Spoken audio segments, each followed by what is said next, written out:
چھوٹی سی مثال ہے یہ سورۃ الاحزاب میں، ما جعل اللہ لرجل من قلبین فی جوفہ، شادی کے بارے میں بات ہو رہی ہے، اللہ تعالیٰ نے جذبات کے بارے میں بات کی ہے، اور اللہ تعالیٰ نے کہا ہے کہ اللہ تعالیٰ نے کسی بھی آدمی کے دل میں دو دل، کسی آدمی کے اندر دو دل نہیں ڈالے. ما جعل اللہ لرجل من قلبین فی جوفہ. یہاں پہ دو الفاظ جو ہیں وہ ذرا عجیب ہیں. ایک تو ہے رجل، مرد، لیکن اللہ تعالیٰ نے تو مرد انسان کہاں ہوتا تو کیا فرق پڑ جاتا. اور پھر دل کی بات ہے تو دل کہاں ہوتا ہے؟ سینے میں. سینے کا لفظ عربی میں ہے صدر. تو اگر کہا ہوتا ما جعل اللہ لانسان من قلبین فی صدرہ، رجل کی جگہ انسان اور جوف کی جگہ کیا؟ صدر. اگر انسان کہا ہوتا تو کون شامل ہوتا؟ مرد بھی اور عورت بھی، ٹھیک ہے. اور اگر صدر کہا ہوتا جوف کی بجائے تو صرف سینے کی بات ہو رہی ہوتی. جوف پورا جسم ہوتا ہے. بات آپ سمجھ گئے ہوں گے. اللہ تعالیٰ نے مرد کے جوف کے اندر، یہاں سے یہاں کو جوف کہتے ہیں، پیٹ سے لے کے سینے تک، گردن تک، یہ جوف ہے ہمارا. اس کے اندر دو دل نہیں ڈالے. لیکن عورت کے اندر تو بچہ آ جاتا ہے نا. اور جب بچہ آ جاتا ہے تو کم از کم کتنے دل ہو جاتے ہیں؟ دو تو ہو جاتے ہیں. لیکن وہ سینے میں نہیں ہوتے. لیکن وہ کہاں ہوتے ہیں؟ جوف میں تو ہوتے ہیں نا. سبحان اللہ.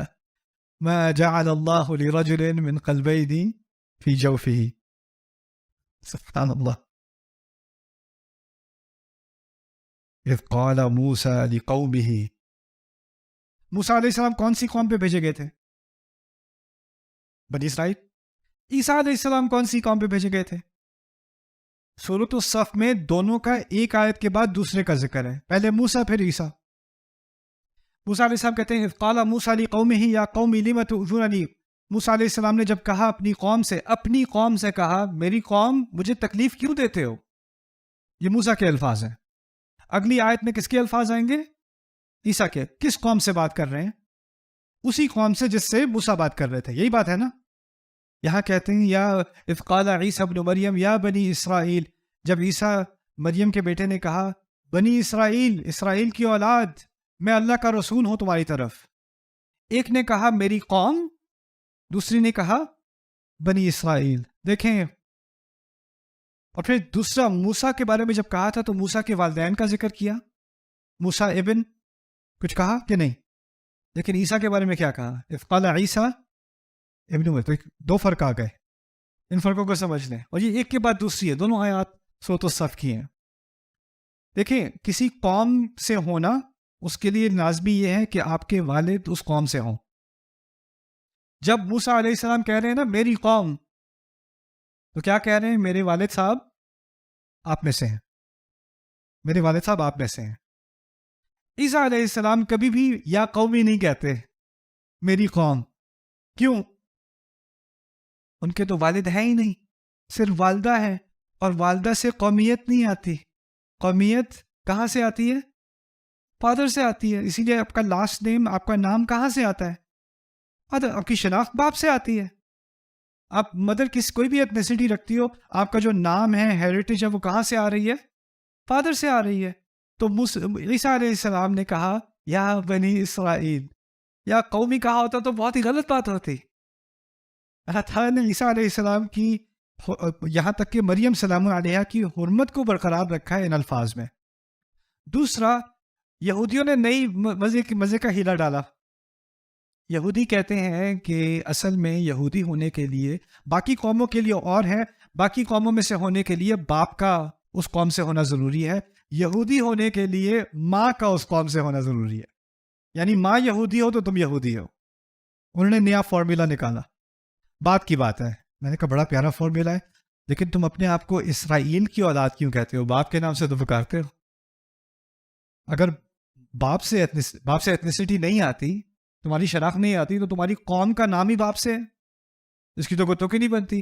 پھر میں نے ایک اور سوال بھی پوچھا. میں نے کہا موسیٰ، میرے بھائی سے میں نے بات کی تھی، میں نے کہا موسیٰ علیہ السلام جو ہے وہ تمہارے نزدیک بھی مدین بھاگ گئے تھے نا؟ مدین بھاگ گئے تھے؟ کہتے ہیں ہاں بھاگ گئے تھے. بائبل میں بھی ہے. مدین عرب قوم ہے. کہتے ہیں ہاں عرب قوم ہے. وہاں مدین میں ان کی شادی ہو گئی تھی. شادی کس سے ہوئی تھی؟ عربی عورت سے ہوئی تھی، پھر اولاد ہوئی ان کی، تو تمہارے نزدیک تو موسیٰ کی اولاد عرب ہے. پھر مسئلہ کیا ہے یار؟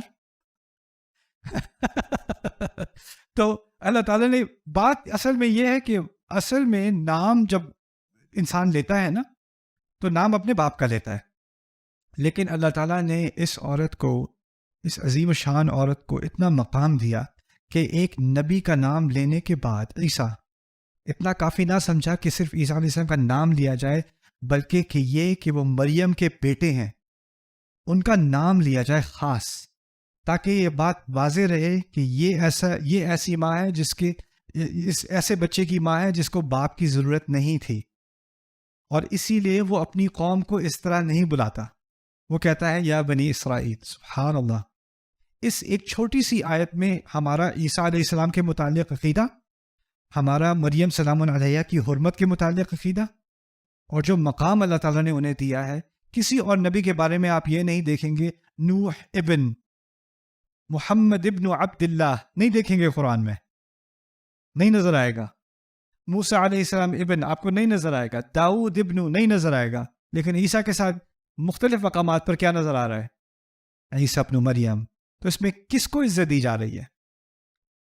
ایسی عورت جس نے اتنی ذلت کا سامنا کیا ہے اپنی زندگی میں کہ آپ اندازہ نہیں کر سکتے.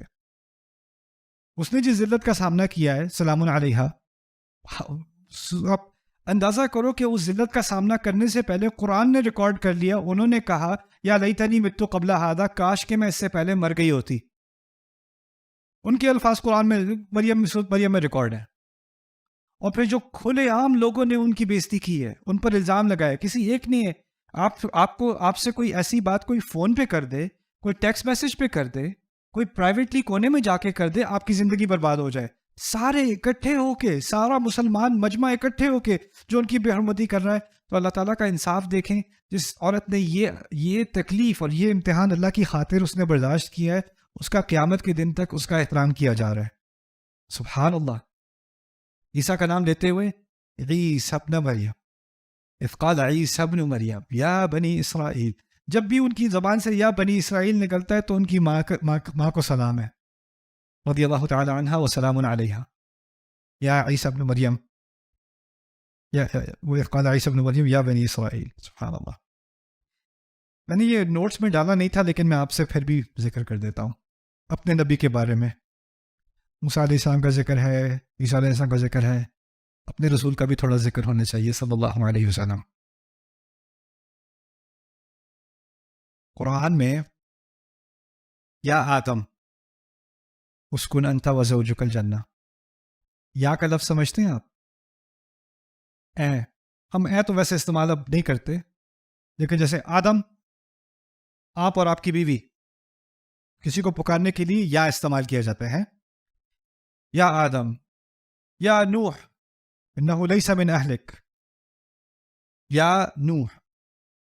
اس کے بعد اللہ تعالیٰ کہتے ہیں یا ابراہیم قد صدقت الرؤیا یا ابراہیم، انا دینا یا ابراہیم، یا نوح، یا آدم، یا ابراہیم، یا زکریا انا نبشرک بغلام، یا عیسیٰ انی متوفیک ورافعک الی، یا موسیٰ اننی انا اللہ لا الہ الا انا فاعبدنی، یا داؤد انا جعلناک خلیفۃ فی الارض.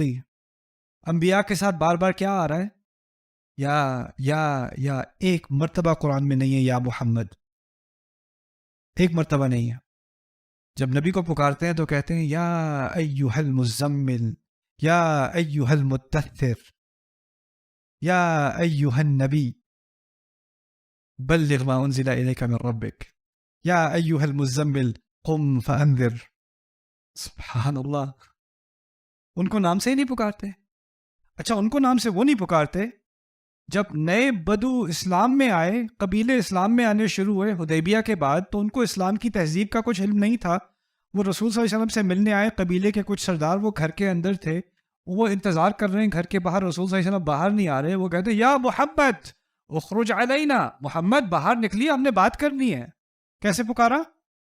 یا محمد. اچھا، یا محمد کے الفاظ میں کوئی بے ادبی نہیں ہے اصلاً، کیونکہ یا آدم یا ابراہیم یا موسیٰ یا عیسیٰ وہ تو قرآن نے بھی استعمال کیا ہے، لیکن جب عام مسلمان نے رسول صلی اللہ علیہ وسلم کے لیے کہا یا محمد اخرج علینا، قرآن کی آیت نازل ہو گئی لا تجہروا له بالقول کجہر بعضکم لبعض ان تحبط اعمالکم وانتم لا تشعرون، تم ایسے ان کو مت پکارنا جیسے تم ایک دوسرے کو پکارتے ہو، ایسا کیا تو تمہارے سارے اعمال ہبط کر لیے جائیں گے اور تمہیں پتہ بھی نہیں چلے گا۔ اللہ، اتنا اہتمام اللہ تعالیٰ خود نہیں کرتے اور کسی اور کو نہیں کرنے دیتے۔ اور پھر ان کا نام محمد جب بھی استعمال کیا ہے قرآن نے، 4 مرتبہ محمد آیا ہے اور 1 دفعہ احمد آیا ہے، یہ بھی سن لیں۔ آل عمران میں کہتے ہیں، اللہ تعالیٰ کہتے ہیں وما محمد الا رسول، وما محمد الا رسول، جہاں محمد کا لفظ آ گیا رسول بھی آ گیا۔ ما كان محمد ابا احد من رجالكم ولكن رسول اللہ، محمد کا نام آ گیا صلی اللہ علیہ وسلم، رسول اللہ ساتھ میں۔ سورۃ الفتح میں کہہ دیا محمد رسول اللہ والذین معه اشداء علی الکفار رحماء بینہم۔ ایک مقام ہے جہاں پر رسول نہیں آیا، اور وہ کون سا مقام ہے؟ سورۃ محمد۔ آل عمران میں رسول کے ساتھ ذکر، احزاب میں رسول کے ساتھ ذکر، فتح میں سورۃ رسول کے ساتھ ذکر، 4 مرتبہ یہ لفظ استعمال ہوا ہے۔ 4تھی دفعہ جو میں ذکر کر رہا ہوں سورۃ محمد میں ہے۔ اللہ تعالیٰ کہتے ہیں والذین آمنوا وعملوا الصالحات وآمنوا بما نزل على محمد وهو الحق من ربهم كفر عنهم سیئاتهم واصلح بالهم، سورۃ محمد کی آیت ہے۔ وہاں پر محمد کا ذکر ہے لیکن کس چیز کا ذکر نہیں ہے؟ رسول کا، کیونکہ وہاں پر ایک اور بات ہو رہی تھی۔ وہاں پر اصل بات یہ ہو رہی تھی کہ کچھ منافقون نے نیا پروپیگنڈا نکالا کہ کہا کہ ہم بات تو قرآن کی تو مان لیں گے، کیونکہ جب وہ قرآن بول رہے ہوتے ہیں تو وہ رسول ہوتے ہیں، یعنی وہ پیغام دے رہے ہوتے ہیں اللہ کا، لیکن اگر کوئی صورت نہیں کہہ رہے تو پھر ان کی بات کیوں مانے؟ ویسے تو مان لیں، ٹھیک ہے اللہ نے بات کی ہے، وہ اللہ تعالیٰ کی طرف سے ان کو الفاظ آ رہے ہیں، وہ الفاظ کہہ رہے ہیں، وہ تو ہم مان لیں گے، لیکن اگر یہ ہمیں کہہ رہے ہیں کہ جنگ کے لیے تیاری کرو، کوئی صورت تھوڑی آئی ہے، خامخواہ جنگ کی تیاری کریں۔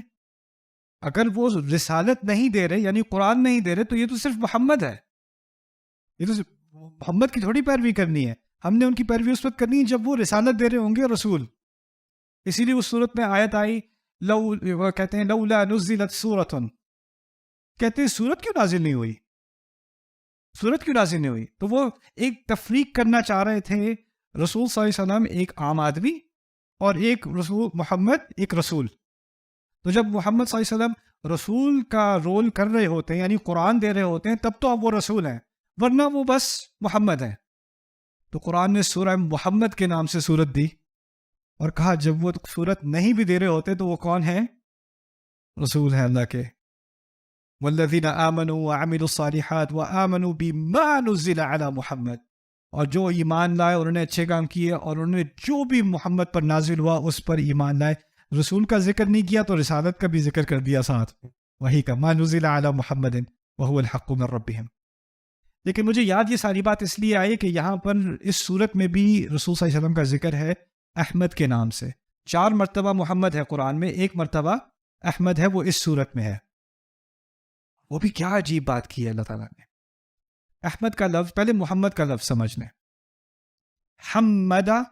حمدہ کسی کی بہت زیادہ تعریف کرنا اور کسی کا بہت زیادہ شکر کرنا۔ حمد میں نے پہلے سمجھا دیا تھا پہلے دن، یاد ہے نا؟ اس سے اسم مفعول ہے محمد، جس کی بار بار تعریف کی جائے اور جس کا بار بار شکریہ کیا جائے، وہ ہوگا کیا؟ محمد۔ ان کا نام، اس نام کی حقانیت، اس نام کی حقیقت آج تک اذان میں شامل ہے۔ ہر دنیا کے کسی کونے میں اس وقت جہاں ایک جگہ اذان ختم ہوتی ہے دوسری جگہ اذان شروع ہو جاتی ہے، اور ہر اذان میں اشہد ان محمد محمد رسول اللہ، اور جو بھی سنتا ہے کہتا ہے صلی اللہ علیہ وسلم، تعریف کی جا رہی ہے، شکر کیا جا رہا ہے۔ یعنی اس نام کی تطبیق، اس کی اپلیکیشن ہر لمحے ہو رہی ہے، اور اس کے علاوہ بھی ان اللہ و ملائکتہ یصلون علی النبی۔ لیکن ایک اور نام استعمال کیا گیا ہے محمد کے بجائے، وہ کیا ہے؟ احمد۔ احمد ومبشرا برسول یأتی من بعد اسمہ احمد. احمد کے معنی دو ہیں، یہ اسم تفضیل اسے کہتے ہیں عربی میں. اس کے دو معنی ہیں. ایک ہے جو زیادہ حمد کرے اس کو احمد کہیں گے. اگر آپ اللہ کی حمد کر رہے ہیں اور میں اللہ کی حمد آپ سے زیادہ کر رہا ہوں تو مجھے کیا کہا جائے گا؟ احمد. اور دوسرا معنی ہے جس کی حمد زیادہ کی جائے، بنسبتاً زیادہ کی جائے، اس کو بھی احمد کہتے ہیں. تو احمد کے دو معنی ہیں، حمد زیادہ کرنے والا کسی اور سے زیادہ، اور جس کی حمد کسی اور سے زیادہ کی جائے. یہ دو معنی ہیں اس کے.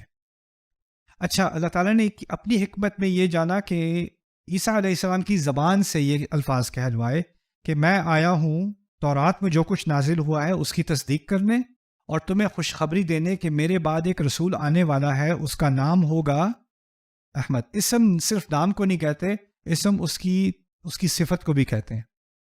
اس کی صفت ہوگی احمد، یعنی اس کا صرف نام ہی احمد نہیں ہوگا بلکہ وہ زیادہ تعریف کرنے والا ہوگا اور اس کی تعریف زیادہ کی جائے گی. اس طرح کہہ رہے ہیں کہ جیسی تعریف وہ اللہ کی کریں گے کبھی کسی رسول نے، کسی نبی نے، بلکہ کسی انسان نے نہیں کی. اور یہ قرآن کی طرف اشارہ ہے، جیسی تعریف اللہ کی اور جیسی وہی اللہ تعالیٰ نے رسول کو دی ہے نا، اس سے عظیم تعریف کسی اور کو نہیں دی گئی. اور شاید اس طرف بھی اشارہ ہے اس روایت میں کہ اللہ تعالیٰ ہمارے نبی کو علیہ الصلوۃ والسلام قیامت کے دن ایسی تعریفیں سکھائیں گے جو کبھی کسی مخلوق کو نہیں سکھائی گئیں، اور ان کو ابھی تک نہیں سکھائی گئی تھیں. انہوں نے کہا تھا کہ سکھائی جائیں گی اس وقت. تو یہ ہو گئے احمد. لیکن دوسری طرف کہا وہ ایسی شخصیت ہے جس کی سب سے زیادہ کیا کی جائے گی؟ جس کی سب سے زیادہ تعریف کی جائے گی. اب اندازہ کریں عیسائی مذہب آج مسلمان مذہب سے تعداد کے اعتبار سے 2 سے 3 گنا بڑا ہے. تعداد میں وہ ہم سے بہت زیادہ ہے، لیکن حمد پھر بھی کس کی زیادہ ہو رہی ہے؟ رسول اللہ صلی اللہ علیہ وسلم. اندازہ کریں. پھر اندازہ کریں کہ عیسائیت، کیونکہ میں نے عیسائیت کو قریب سے دیکھا ہے، امریکہ میں رہ کے میں نے عیسائیت کے بہت سارے فرقے، بہت سارے چرچز، ڈینومینیشنز دیکھی ہیں. عیسائیت کی بنیاد ہے حمد. پریز دا لارڈ، بی گریٹفل. ساری پورے مذہب کی بنیادی کیا ہے؟ حمد. اور پھر پریز جیزس، تھینک جیزس. پوری بنیاد وہ ہے. اور جس شخص کی غلط طریقے سے اتنی حمد کی جانی تھی اس کی زبان سے کہلوا دیا قرآن میں کہ کوئی آ رہا ہے جس کی حمد زیادہ ہوگی. صلی اللہ علیہ وسلم. تو یہ تھوڑے سے خواص تھے رسول صلی اللہ علیہ وسلم کے نام کے بارے میں جو قرآن میں. تو ہمیں نعتوں کا شوق ہے. جیسی نعت، جیسی تعریف ہمارے نبی کی قرآن میں ہے نا علیہ الصلوۃ والسلام، انسان کر ہی نہیں سکتا، انسان کے لیے ممکن ہی نہیں. چلے ایک اور مثال کر لیتے ہیں بریک سے پہلے. یریدون لیطفئوا نور اللہ بافواہہم واللہ متم نورہ ولو کرہ الکافرون. هو الذي أرسل رسوله بالهدى ودين الحق ليظهره على الدين كله ولو كره المشركون. ایک آیت میں کافرون، دوسری آیت میں المشرکون. کافر اور مشرک کا فرق یہاں کیوں کیا گیا؟ ایک آیت میں کافر، دوسری آیت میں مشرک. وہ چاہتے ہیں کہ اللہ کے نور کو اپنے منہ سے، اپنے منہ کی ہوا سے، پھونکوں سے بجھا دیں، لیکن اللہ اپنا نور مکمل کر کے رہے گا جتنا بھی کافر نفرت کر لیں. ولو کرہ الکافرون. دوسری طرف کہا کہ اس نے اپنے رسول کو بھیجا ہدایت کے ساتھ اور دین حق کے ساتھ کہ وہ تمام دین، تمام نظاموں پر حاوی ہو جائے، جتنا بھی مشرک اس سے نفرت کر لیں. ولو کرہ المشرکون. تو یہاں کافر اور مشرک کی تمیز میں کیا حکمت ہو سکتی ہے؟ تو بہت ساری باتیں اس میں کی گئی ہیں، کچھ باتوں کا جائزہ ہم لے لیتے ہیں اکٹھے. نور روشنی کو کہتے ہیں. کفر کس کو کہتے ہیں پتہ ہے؟ انکار کو ہی نہیں کہتے صرف. کفر عربی میں کہتے ہیں دفنانے کو. کفر کا اصل معنی عربی میں کیا ہے؟ دفنانا. جو چیز دفنائی جاتی ہے وہ اندھیرے میں ہوتی ہے. کہا ہے کہ جو لوگ اندھیرے میں ہیں نا، وہ دنیا کو بھی اندھیرے میں رکھنا چاہتے ہیں. چاہتے ہیں کہ اللہ کے نور کو اپنے منہوں سے بجھا دیں، کیونکہ وہ خود کدھر ہیں؟ اندھیرے میں. ولو کرہ الکافرون. اندھیرے والے لوگ ہیں کافر. جو چیز کو اندر دفناتا ہے اس کو کافر کہا جاتا ہے. بلکہ کافر کا لفظ پرانی عربی میں اسلام سے پہلے کافر کا لفظ کسان کے لیے استعمال ہوتا تھا، کیونکہ وہ بیج کو زمین میں دفناتا تھا، اس لیے اس کو کافر کہا جاتا تھا. تو یہاں پر جو کفار کا لفظ اور کافرون کا لفظ استعمال ہوا ہے نا، اس میں ایک منظر دکھایا گیا ہے ہمیں کہ ایک طرف ہے اللہ کا نور اور ایک طرف ہے اس نور کو چھپانے کے لیے جو اس کو دفنانا چاہ رہے ہیں اپنے منہ سے، اپنے پروپیگنڈا سے، اپنی بکواس سے، اس کو وہ چھپانا چاہ رہے ہیں. اب اس کے اپنے میڈیا کو استعمال کر کے، اپنے پروپیگنڈا کو استعمال کر کے، اپنے چینلز کو استعمال کر کے، اپنی فنڈنگ کو استعمال کر کے. اللہ کہہ رہا ہے واللہ متم نورہ، وہ تو کر کے ہی رہے گا، اسے تو مکمل کرنی ہے اپنی روشنی. وہ جتنی بھی نفرت کر لیں ان کی نفرت سے کوئی فرق نہیں پڑنا. اس آیت میں بھی بہت عظیم حکمت پتہ ہے کیا ہے؟ قرآن اللہ تعالیٰ کا، اس دنیا میں اللہ تعالیٰ نے قرآن کو نور بتایا ہے. اللہ تعالیٰ نے قرآن کے بارے میں کہا ہے فَآمِنُوا بِاللَّهِ وَرَسُولِهِ وَالنُّورِ الَّذِي أَنزَلْنَا، اللہ پر ایمان لاؤ، اس کے رسول پر ایمان لاؤ اور اس نور پر ایمان لاؤ جو ہم نے نازل کیا ہے. تو قرآن کے اوصاف میں سے ایک عظیم وصف کیا ہے؟ نور. انزلنا الیکم کتابا ونورا مبینا، ہم نے تم پر کتاب نازل کی اور بہت واضح نور نازل کیا. نور. اچھا، نور کی جو نور کا دشمن کیا ہے؟ تاریکی، ظلمات، ہے نا. یہ لوگ اپنے منہ سے، اپنے الفاظ سے ایسے سمجھتے ہیں کہ یہ کسی موم بتی کو بجھا رہے ہیں. یریدون لیطفئوا نور اللہ بھی، تصویر کیا کھینچی جا رہی، کو باریک سی موم بتی ہے اس کو وہ بجھا رہے ہیں. اور اللہ نے کیا مثال دی ہے؟ واللہ متم نورہ، جیسے سورج نکلتا ہے نا تو ساری چیزوں پر روشنی آ جاتی ہے. اب اندازہ کرو، کوشش کر رہا ہے یہ سورج وَلَوْ كَرِهَ الْكَافِرُونَ، کیونکہ جو نور اللہ تعالیٰ نے آسمان سے نازل کیا ہے وہ تو سب کو روشن کر کے رہے گا، لیکن وہ روشن فوراً ہوتا ہے کہ سٹیجز میں ہوتا ہے؟ سٹیجز میں ہوتا ہے. اس طرح اس نور کا اتمام جو ہے وہ سٹیجز میں ہوگا. تو انسان کو، مسلمان کو خواہ پینک نہیں کر، یہ دیکھیں کیا کیا باتیں کر رہے ہیں اسلام کے بارے میں، اب کیا ہوگا، اب اس کا ہم کیسے جواب دیں گے، یہ تو انہوں نے بہت ہی بڑا فتنہ شروع کر دیا ہے، اب تو یہ نور ختم ہونے کے خطرے میں ہے. نو، واللہ متم نورہ ولو کرہ الکافرون. اور اس میں پینک کرنے کے بجائے ہمارا کام کیا ہے؟ ہمیں کیا ذمہ داری دی ہے؟ اللہ تعالیٰ نے مسلمان کو یہ ذمہ داری دی ہے کہ اس کا سینہ اور اس کی زبان اس نور کو پھیلائے. اور جب مسلمان اس نور کو پھیلانے کا کام نہیں کرے گا تو اللہ تعالیٰ بیسکلی کیا کرے گا؟ ہمیں ہٹا کے کسی اور کو رکھ دے گا جو یہ کام کرنے کے لائق ہوگا. ہمیں چنا تھا کیونکہ ہمارے اندر صلاحیت ہے.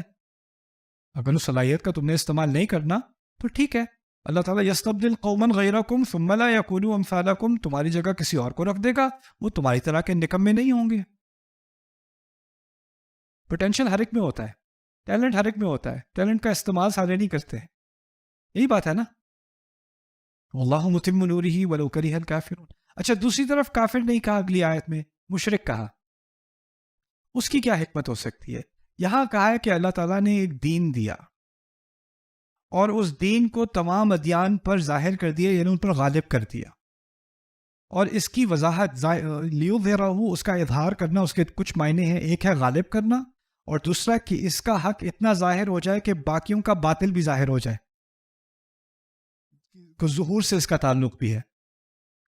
تو ہوا یہ کہ اب لوگ کیا سوچیں گے کہ یہ دین تو پھیل رہا ہے لیکن یہ بھی ایک مذہب ہے اور باقی اور بھی مذہب ہے، ان کو ساتھ ساتھ چلنے دو، برابر حیثیت کے ہیں.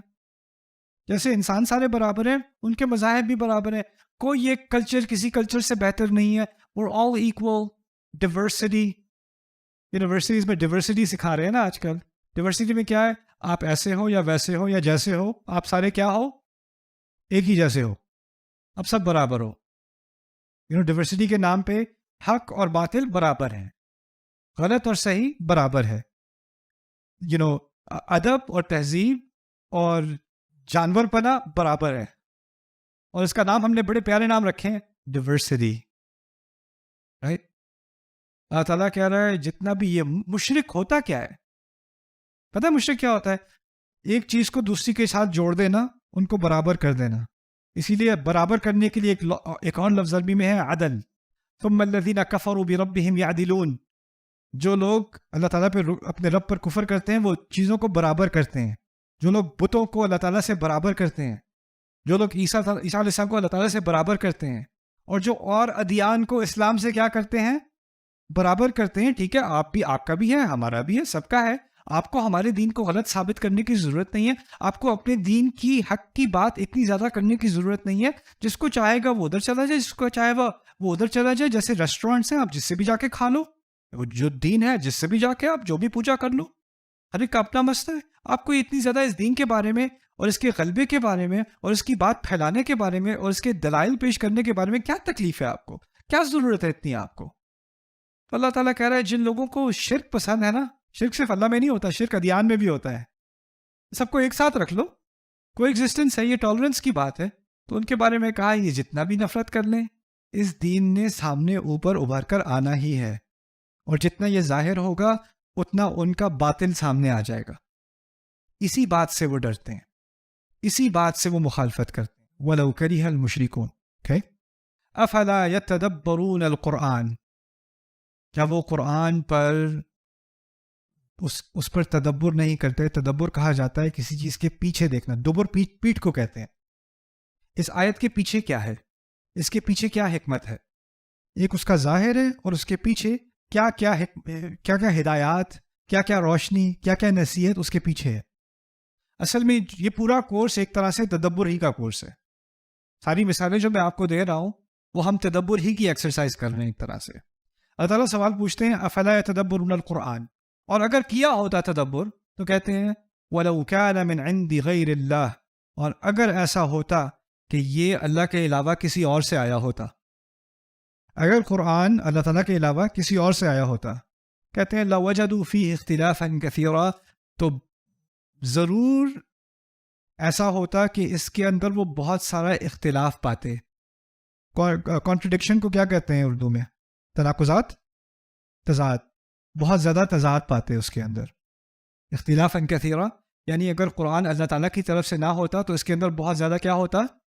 تضاد ہوتا. اور اس آیت میں اشارہ اس بات کی طرف بھی ہے جو تدبر کرے گا قرآن پر، اس پر یہ بات پوری طرح واضح ہو جائے گی کہ یہ اللہ تعالیٰ کے علاوہ کسی اور کا ہو ہی نہیں سکتا. وَلَوْ كَانَ مِنْ عِنْدِ غَيْرِ اللَّهِ لَوَجَدُوا فِيهِ اخْتِلَافًا كَثِيرًا. عجیب بات یہ ہے، اختلاف کا لفظ قرآن میں بہت دفعہ آیا ہے. واختلاف اللیل والنہار، اختلاف کا لفظ بہت دفعہ ہے، لیکن اختلافاً جو عربی نحو سمجھتے ہیں یہ منصوب ہے اور نکرہ ہے. اختلافاً پورے قرآن میں صرف ایک جگہ ہے یہاں پر.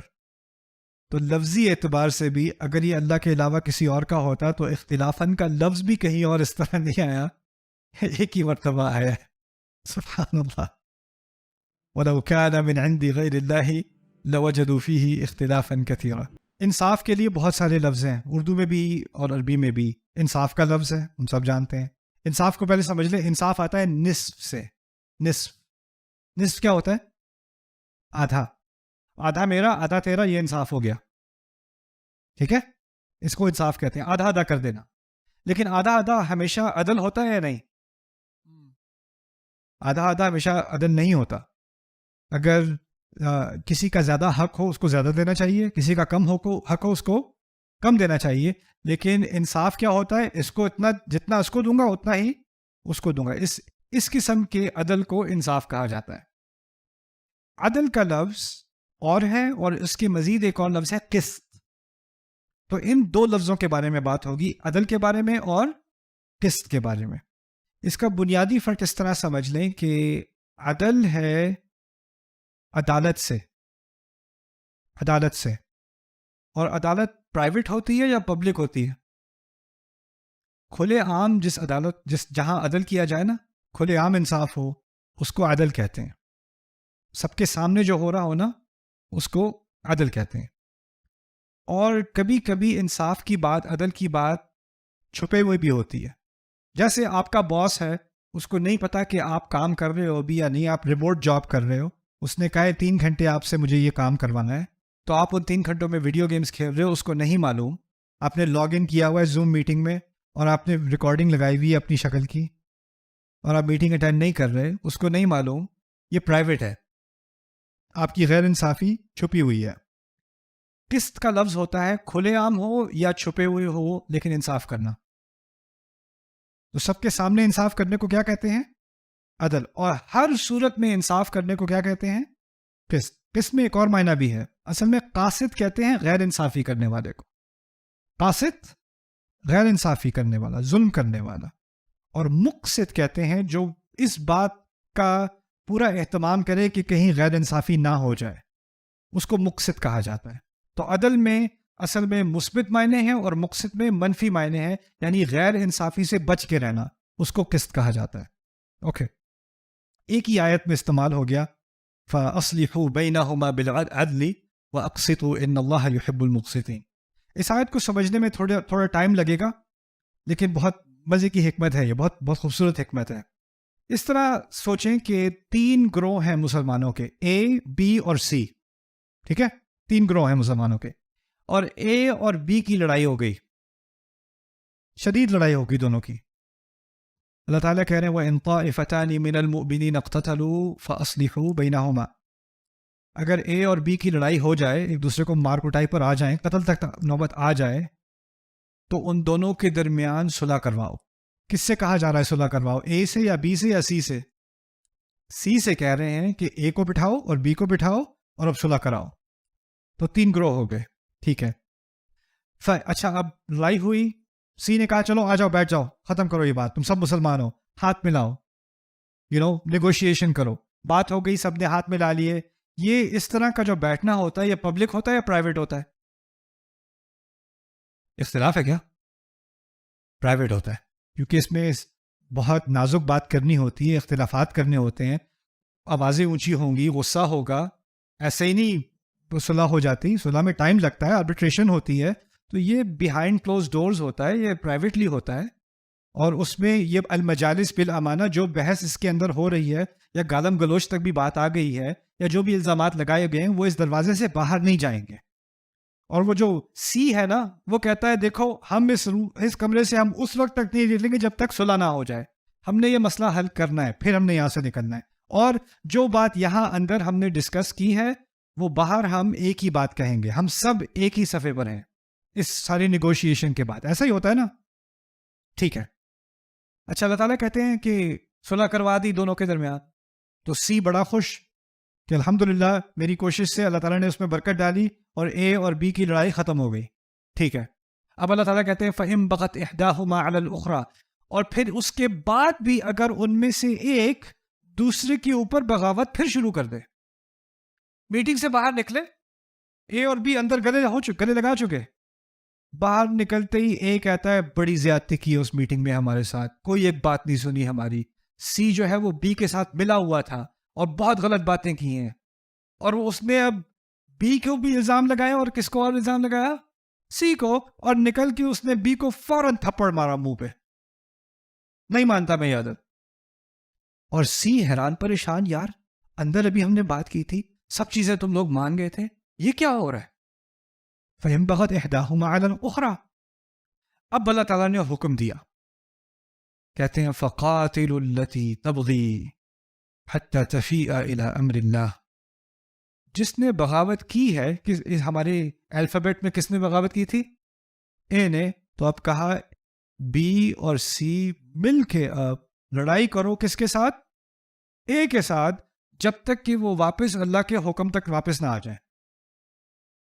لڑتے رہو جب تک وہ کہے اچھا چلو اچھا ٹھیک ہے صلح کرتے ہیں، پھر سے کرتے ہیں.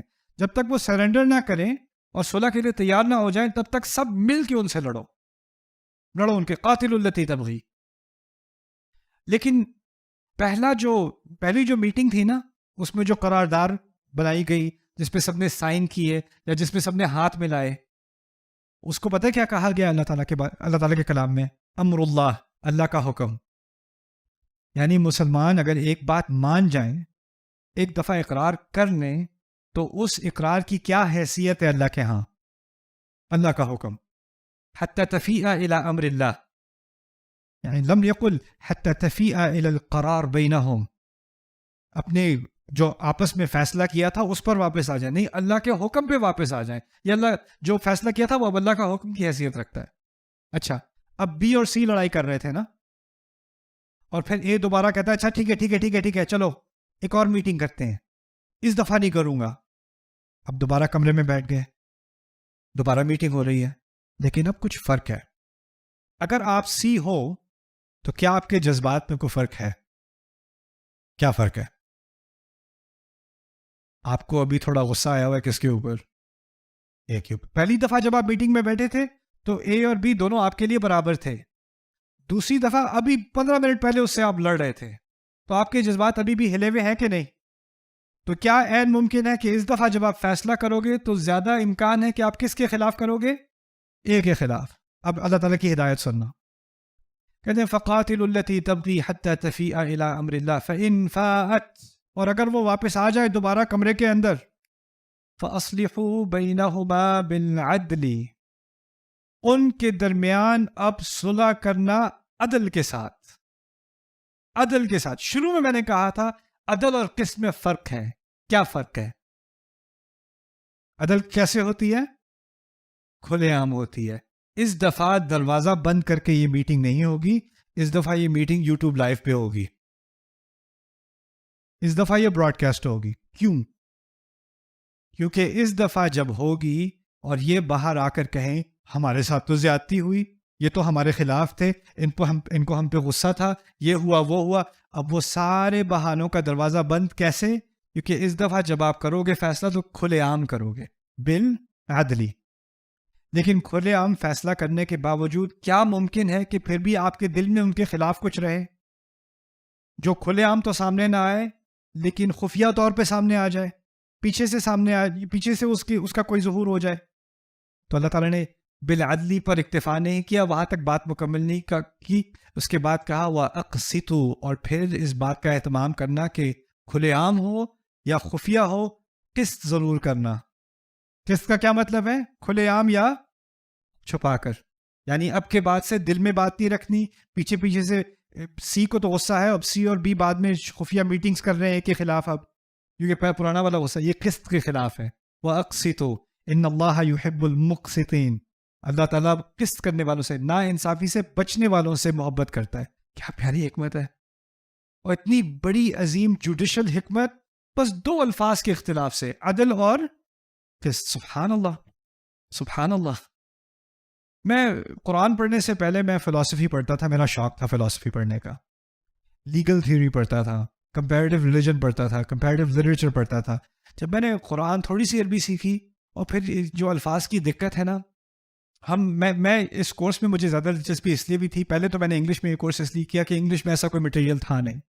قرآن کے ترجمے وغیرہ تو اویلیبل ہیں، اس کی کچھ کامنٹریز اویلیبل ہیں، لیکن اس طرح کا کام قرآن پر عربی زبان کے علاوہ اویلیبل نہیں ہے، عام طور پر اویلیبل نہیں ہے. اور پھر اب مجھے یہ موٹیویشن ہوئی کہ اردو میں بھی اس کام کو پیش کرنا چاہیے، کیونکہ ہمارے ہاں ماشاءاللہ تفاسیر تو بہت ہیں اور ان سے میں نے بہت فائدہ بھی اٹھایا ہے اردو تفاسیر سے.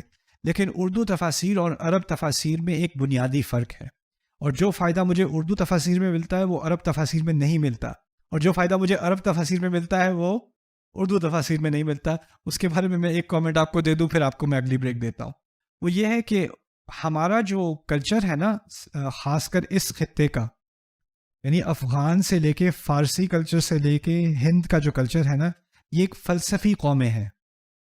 اور یہ ایک ان کی تراث میں، ان کی ہیریٹیج میں فلسفہ ہے، تصوف ہے، مسٹس اسپریچویلٹی ہے، ٹھیک ہے نا، اور پھر میوزک ہے، آرٹ ہے. یہ ان کی ہیریٹیج ہے، ان کی پوری تاریخ ہے، اور یہ ہماری تاریخ کا ہی ایک حصہ ہے اسلام سے پہلے بھی. ٹھیک ہے.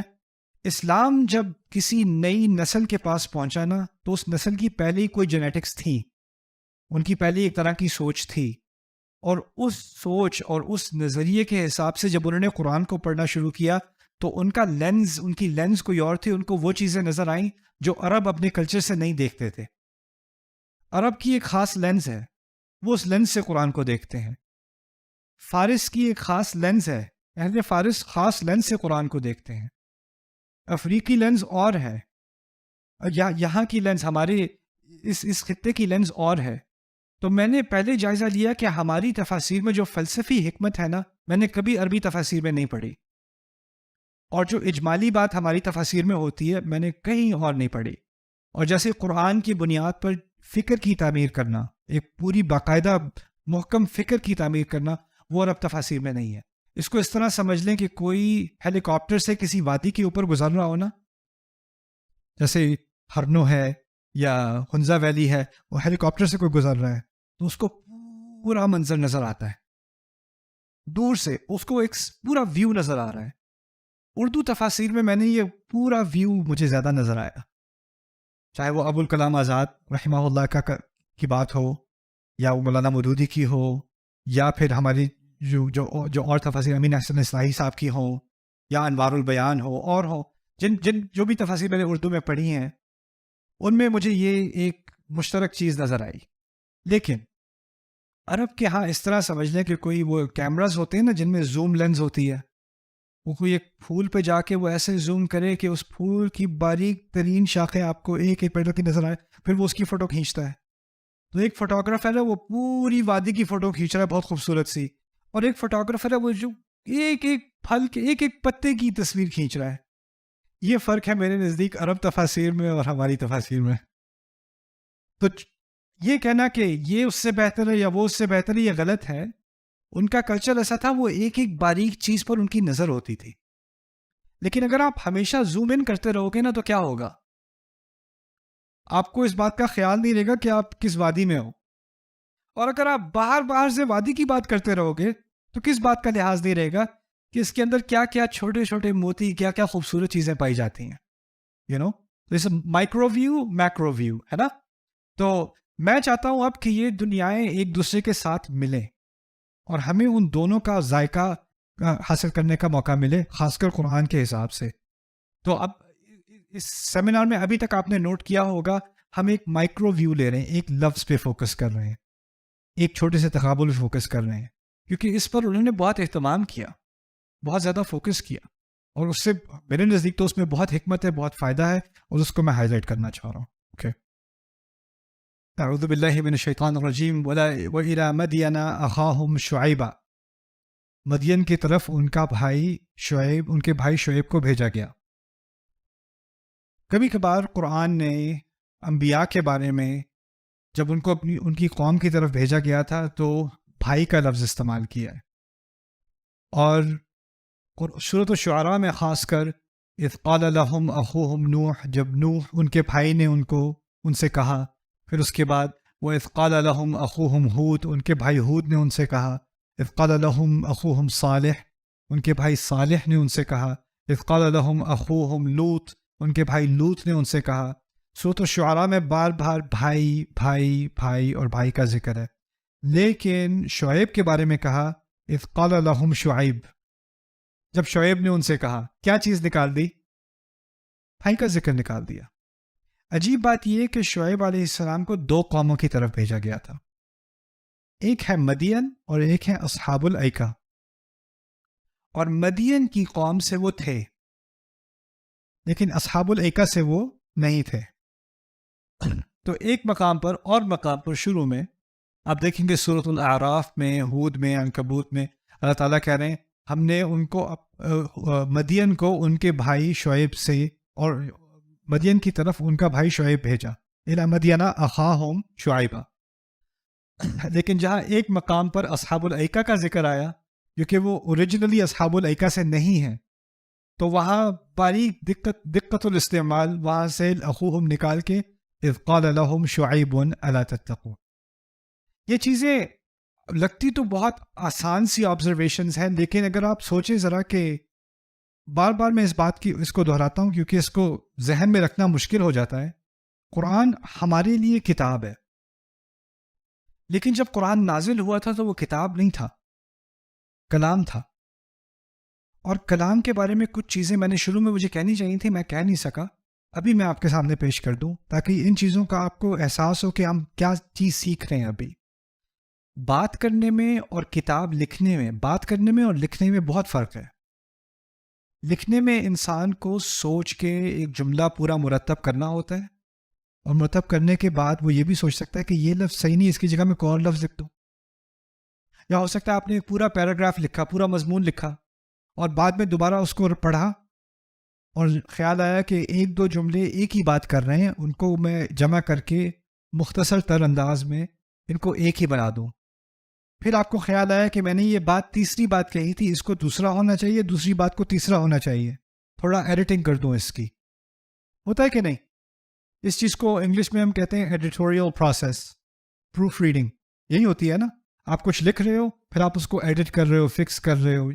آج کل ایڈیٹنگ کا زمانہ تو کم ہے کیونکہ ہم کچھ لکھتے ہیں پھر سینڈ کر دیتے ہیں، لیکن شکر ہے اب ان سینڈ بھی آ گیا ہے، رائٹ؟ تو خیر بات یہ میں کہنا چاہ رہا ہوں کہ لکھتے وقت آپ کے پاس ٹائم ہوتا ہے، اور آپ کے پاس سوچنے کا، ریویو کرنے کا، اس کو دوبارہ دہرانے کا، اس میں تبدیلی لانے کا موقع ہوتا ہے. لیکن بولنے میں اس میں سے کچھ بھی نہیں ہوتا. بولنے میں جو منہ سے نکلا وہ فائنل ہے، وہ واپس نہیں لیا جا سکتا. لکھے ہوئے کو آپ مٹا سکتے ہو، ڈیلیٹ کر سکتے ہو، کاغذ کو پھینک سکتے ہو، لیکن جو منہ سے ایک دفعہ نکل آیا اور کسی نے سن لیا تو آپ یہ نہیں کہہ سکتے نہیں یہ نہیں کچھ اور نہیں کر سکتے. قرآن جب نازل ہوا اور دنیا میں پھیلا، اور عرب میں جو پھیلا، قریش میں جو پھیلا، وہ کتاب کے ذریعے سے نہیں، کلام کے ذریعے سے پھیلا. تو رسول صلی اللہ علیہ وسلم ایک دفعہ جو بات کہہ دیں اس میں اب تبدیلی کی کوئی گنجائش نہیں ہے. اور وہ جیسے ہی کہتے ہیں لوگ یاد کر لیتے ہیں، اور پھر یاد کر کے اوروں کو سناتے ہیں، پھر وہ یاد کر لیتے ہیں. تو اگر ایک صورت میں بھی ایک لفظ یہاں میرے سے اخوہم رہ گیا، یہاں اخوہم ہونا چاہیے تھا، ٹو لیٹ، اس کی کوئی گنجائش نہیں ہے. اور اب ہم 1500 سال بعد وہی اسی کلام کو، جو کلام تھا، اس کو ہم کتابی شکل میں دیکھ کے اب ہم ایک ایک باریک لفظ کی دقت کے بارے میں بحث کرنے کے یہ لفظ یہاں پر ہے اور یہ لفظ یہاں پر ایسے ہے. تو حیرانگی ہوتی ہے کہ انسان کی صلاحیت میں جو بات کرنا ہوتا ہے نا، اس میں اتنے لیول کا لحاظ رکھنا کہ یہاں پر یہ لفظ ہونا چاہیے، یہاں پر یہ لفظ ہونا چاہیے، یہ ہمارے لیے ممکن نہیں ہے. اور جیسے جیسے ہم اس سیمینار سے گزریں گے، خاص کر اس سیکشن میں اور اس سے اگلے سیکشن میں 4 اور 5 میں خاص کر، یہ بات آپ پر بہت زیادہ واضح ہو جائے گی کہ یہ انسانی صلاحیت سے بہت آگے کی چیز ہے، یہ ممکن نہیں ہے. اچھا، اب اس میں بائی دا وے، کیونکہ جو مغربی تہذیب ہے اس میں بھی اسلام بہت پڑھا جاتا ہے. یونیورسٹیز میں، ہارورڈ میں اسلام پڑھا جاتا ہے، بoston میں پڑھا جا رہا ہے، یونیورسٹی آف شکاگو میں پڑھا جا رہا ہے، آکسفورڈ میں اسلام پہ PhD ہوتی ہے. مستشرقین انہیں کہتے ہیں، اورینٹلسٹ نا. تو وہ ایمان کے نقطۂ نظر سے اسلام کو نہیں پڑھتے، ان کا وہ خدا کو نہیں مانتے ان کی، کیونکہ وہ PhD تھیسس کر رہے ہیں. تو ان کا نظریہ یہ ہوتا ہے کہ یہ ایک تاریخی فنامنا ہے اور اس کو ہم کسی طرح سے بیان کریں کہ یہ کیسے ہوا، اسلام، قرآن کیا ہے، کہاں سے آیا. تو مختلف قسم کے وہ تھیسس پیش کرتے ہیں. ان میں سے کوئی کہتا ہے کہ قرآن جو ہے یہ بہت سارے لوگوں نے مل کر اس کو جمع کر کے اور اس کو ایک کتابی شکل دی، وہ اس میں پورا وہ PhD تھیسس لکھ دے گا، اس کو ڈگری بھی مل جائے گی. کوئی اور آ کے کہے گا کہ یہ بعد میں جو ہے یہ ڈیولپ ہوا اور اس میں شروع میں یہ صورتیں نہیں تھیں، بعد میں یہ صورتیں آ گئیں، اور اس پہ وہ پوری PhD تھیسس لکھ دے گا. تو یہ کیونکہ ان کے ذہن میں یہ بات آ ہی نہیں سکتی کہ کوئی چیز جو یاد کی گئی تھی وہ ویسی ہی رہے جیسے پہلے تھی. اور یہ ان کے ذہن میں اس لیے نہیں ہے کہ اگر فرض کریں، میں اس گیم کو امریکہ میں ٹیلی فون کہتے ہیں، اگر میں آپ کے کان میں چپکے سے کچھ کہہ دوں اور میں آپ سے کہوں آپ چپکے سے ان کے کان میں کہہ دیں، اور آپ ان کے کان میں کہہ دیں، اور آپ ان کے کان میں کہہ دیں، اور اس طرح ہم پورے کراؤڈ سے گزر کے آخری بندے سے میں پوچھوں بھئی کیا کہا تھا، تو کیا ہونا ہے؟ میں نے بچوں کے ساتھ کئی دفعہ یہ ایکسپیریمنٹ کیا ہے. میں نے ایک پہلے بچے سے کہا تھا باب پنچڈ جو، باب نے جو کو مکہ مارا.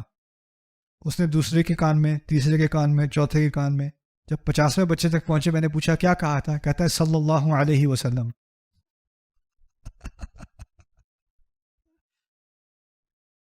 مقصد کہنے کا یہ ہے کہ جب انسان بات کرتا ہے اور بات کے ذریعے سے چیز پھیلتی ہے نا، تو اس میں کیونکہ ہمارا جو حافظہ ہے وہ انسانی حافظہ، اس میں کمزوری آ سکتی ہے.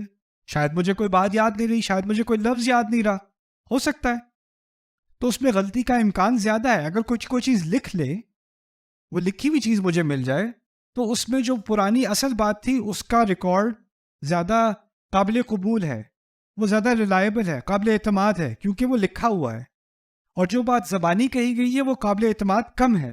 اور ہمارا جو دین ہے قرآن خاص کر، اس کی اصل میں کتابت نہیں ہے. ٹھیک ہے وہ مرتب ہوا ہے کتابی شکل میں اور اس کو جمع کیا گیا اور مصحف بنائی گئی، لیکن مصحف تو ایک آدھ تھی، یا پورے ایک گاؤں میں پورے ایک شہر میں ایک آدھ مصحف آپ کو ملے گی. لیکن ہزاروں کی تعداد میں صحابہ قرآن کو یاد کر چکے، اوروں کو یاد کرا رہے ہیں، پھر وہ اور یاد کرا رہے ہیں. ان ساروں کے پاس مصحف نہیں ہے، قرآن کی ایک کاپی نہیں ہے ان کے پاس، وہ دل سے یاد کر رہے ہیں اور وہ پھیل رہا ہے اور پھیل رہا ہے اور پھیل رہا ہے اور پھیل رہا ہے. جو چیز زبانی یاد کر کے پھیلائی جاتی ہے اس میں تغییر کا اور اس میں حافظے کی کمزوری کی وجہ سے اونچ نیچ کا امکان زیادہ ہے یا کم ہے؟ زیادہ ہے. اور جتنا وہ پھیلے گا کتنا امکان ہے کہ اور تغییرات ہوں گی، اور یعنی ان کے پاس اس صورت میں یہ لفظ تھا یا یہ لفظ تھا، یہ صورت پہلی تھی یا یہ صورت بعد میں تھی، یہ یاد یہاں پہ تھی وہاں پہ تھی. اس کا امکان بڑھتا چلا جائے گا، جتنے اور لوگ حفظ کریں گے اتنا ہی اس کا امکان بڑھتا چلا جائے گا. اور یہی مغربی ذہن کا ایک خاکہ ہے کہ تاریخ جو ہے نا، جو ریلائبل تاریخ ہے، جس تاریخ پہ ہم اعتماد کر سکتے ہیں کہ یہ واقعی اس وقت کی چیز ہے، وہ لکھی ہونی چاہیے، کیونکہ انسان کے محافظے کا اس کا کوئی اعتبار نہیں. یہ ان کی ذہنیت ہے. اب انہوں نے سائنس کا بھی اس میں استعمال کرنا شروع کر دیا ہے. ہو سکتا ہے ان کو پرانا کوئی نسخہ مل جائے قرآن کا، یا جیسے وہ یمن میں ان کو ایک ملا تو انہوں نے اس کی وہ کاربن ڈیٹنگ کرتے ہیں، یعنی اینالائز کرتے ہیں کہ یہ کس سال کا ہے، کتنا پرانا ہے، یہ اس کے کیمیائی اس کا انالیسس کر کے وہ نکال لیتے ہیں یہ 8 صدی پرانا ہے، یا 12 صدی پرانا ہے، یا 1000 سال پرانا ہے. وہ اس کو اب اس کا تجزیہ وہ کر سکتے ہیں. اس کی وجہ سے اب جب وہ قرآن کے پاس آتے ہیں تو یہ کہتے ہیں یہ تو اس کے جو نسخے ہمیں ملتے ہیں، وہ تو مجھے ایک نسخہ کہیں یمن میں کسی پتھر کے نیچے مل گیا، کوئی پرانا، کوئی وہاں پہ مل گیا، کوئی وہاں پہ مل گیا، لیکن اصل کیا ہوگا کوئی نہیں کہہ سکتا. میرے ذہن میں یہ جو سوال تھا میں نے بہت سارے مستشرقین سے پوچھا، کسی کے پاس اس کا جواب نہیں ہے. آپ کے نظریے کے مطابق تو 1 سال کے اندر ہی لاکھوں قرآن ہونے چاہیے تھے. ایک نہیں، لاکھوں. کیونکہ اگر لاکھوں لوگوں نے یاد کیا ہے اور ہر ایک کے حفظ میں کوئی نہ کوئی ادھر ادھر خلل ہے، تو اس کو کچھ اور یاد ہوگا، اس کو کچھ اور یاد ہوگا. اور اس وقت تو ایسے نہیں، ہم سمجھتے نا خلافت کی حکومت جو ہے اس کا بڑا کنٹرول تھا. ایسے تھوڑی ہے کہ وہ فون اٹھایا اور کہا ہے اس نے کیا یاد کیا ہے یا کیمرہ آن کرو. وہ تو ہزاروں میل کے فاصلے پر ہیں، وہ کیسے کنٹرول کر سکتے ہیں کون کس کو کیا سکھا رہا ہے. یہ تو اب ایک قدرتی طور پہ قرآن جلدی پھیل رہا ہے. ایک کتاب کا لکھنا بھی اس زمانے میں کتنے درخت کاٹنے پڑیں گے، درختوں سے کتنی دیر لگے گی اس کو کاغذ بنانے میں، پھر کتنی دیر لگے گی سیاہی، اور کتنے صلاحیت رکھتے ہیں لکھنے میں. پرنٹنگ میں اتنی دیر لگتی ہے، لکھنے میں کتنی دیر لگے گی، اور اس سے کہیں تیزی سے قرآن زبانی پھیل رہا ہے نا. اور اب وہ زمانہ، اور اب 1500 سال ہو گیا، اس وقت تک تو قرآن کی کروڑوں کاپیاں ہونی چاہیے تھیں جن میں ہر ایک میں فرق ہو ان کے نظریے کے مطابق. اور پھر سوال یہ پیدا ہوتا ہے، میں نے یہ بات میں ٹیکسس میں کی تھی، میں ٹیکسس میں تھا تو کچھ عیسائی حضرات بھی آئے ہوئے تھے، تو میں نے کہا ایسا کرتے ہیں، ایک ایکسپیریمنٹ کرتے ہیں. ایک ایکسپیریمنٹ یہ کرتے ہیں کہ اگر فرض کریں کہ انٹرنیٹ ختم، لائبریریز تمام کی تمام بند، کسی کتاب کا کسی کو ایکسیس نہیں ہے، سب غائب، اور اب میں یہاں اس شہر کے رہنے والوں سے کہوں آپ بائبل کو دوبارہ سے ریپروڈیوس کریں، اس شہر کے رہنے والوں، چلیں تھوڑی آسان کر دیتا ہوں آپ کے لیے. میں پورے امریکہ کے خطے کو جمع کر کے کہتا ہوں آپ پورے امریکہ کے سارے شہروں کو لے لیں، سارے اسٹیٹس کو لے لیں، چلیں کینیڈا کو بھی جمع کر لیں، میکسیکو کو بھی جمع کر لیں، آپ پوری بائبل کو دوبارہ ریپروڈیوس کریں. اور پھر میں ایک اور چیلنج دیتا ہوں، جو یونائٹڈ اسٹیٹس کانسٹیٹیوشن ہے نا، اس کو بھی اب دوبارہ لفظ بہ لفظ ریپروڈیوس کریں. اور میں کہتا ہوں مجھے سینکڑوں میل نہیں چاہیے، مجھے 1 میل کا فاصلہ چاہیے، آدھا میل کر لیں، چلیں ربع میل کر لیں، اس مسجد کا ربع میل. اور ہمارا پروجیکٹ یہ ہے، ہم نے قرآن کو دوبارہ ریپروڈیوس کرنا ہے. آپ اندازہ لگا سکتے ہیں کہ اللہ تعالیٰ نے کیسے اس قرآن کی حفاظت کی ہے.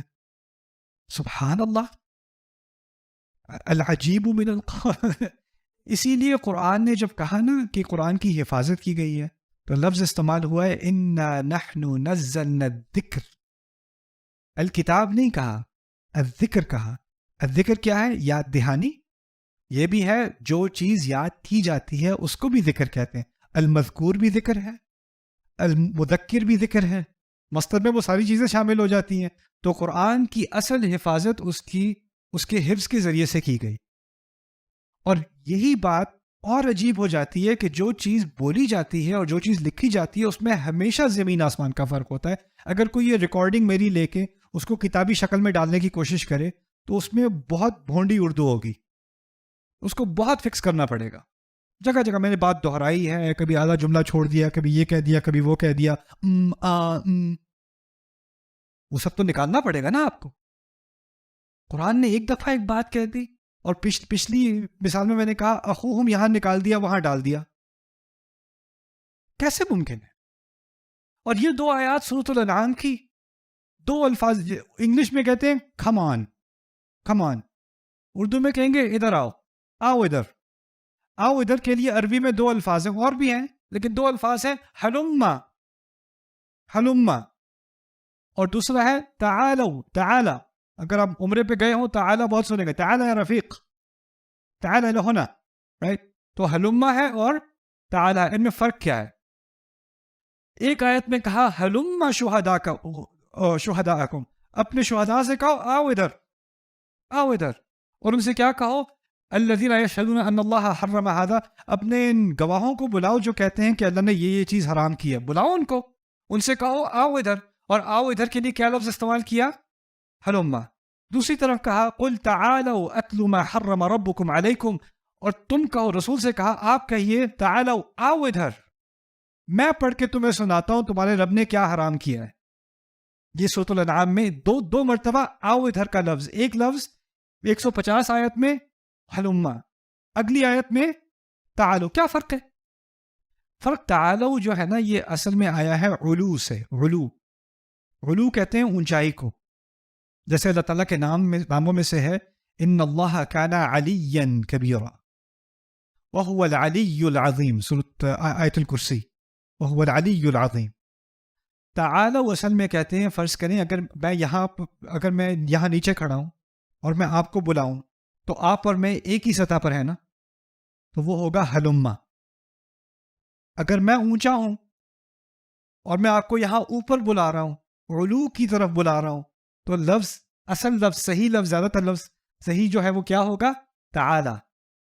علو کی طرف آؤ, اونچائی کی طرف آؤ. جب وہ ایک دوسرے کو بلاتے ہیں تو کہا حلما. جب میرا رب بلاتا ہے تو اونچائی کی طرف بلا رہا ہے نا. میرے رب کا کلام, میرے رب کی ہدایت وہ اونچائی بھی پر ہے نا, ان سب کی باتوں سے اونچی ہے نا. ادھر اونچائی کی طرف تو آؤ, تو میں تمہیں بتاؤں میرے رب نے کیا حرام کیا ہے, کیا حلال کیا ہے. تعالوا اتل ما حرم ربکم علیکم. سبحان اللہ.